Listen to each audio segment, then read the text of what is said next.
కృష్ణానదిలో బోట్లు పెట్టి గేట్లు పలగొట్టి లక్షల మంది చంపాలని కుట్ర పన్నావు. ఇది ఏలేరు, ఇక్కడ నీకు సాగలేదు. నేను ఒకటి అడుగుతున్నా, ఈవేళ ఏలేరు ప్రాజెక్ట్ లో రాజశేఖర రెడ్డి తెచ్చాడన్నావు.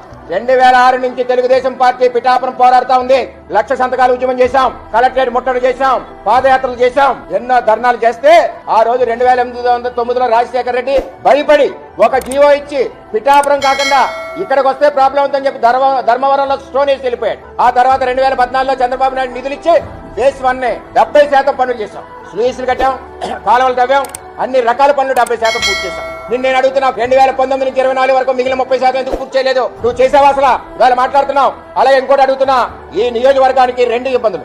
ఒకటి, నీళ్లు లేక ఎండిపోయి పంటలు రావు, వరదొచ్చి మునిగిపోయి పంటలు మునిగిపోతాయి. 2 విధాల రైతు నష్టపోతాడు. చంద్రబాబు పాదయాత్రలో రైతుల కన్నీళ్లు చూసి పురుషోత్తపట్నం ఇచ్చాడు. పంటలు 2 పంటలు సస్యశ్యామలంగా పండాయి. దాన్ని నువ్వు ఆపావు. నువ్వా రైతుల గురించి మాట్లాడేది? మళ్ళీ చంద్రబాబు నాయుడు ముఖ్యమంత్రి అయ్యాక అదే పురుషోత్తపట్నాన్ని ప్రారంభించారు.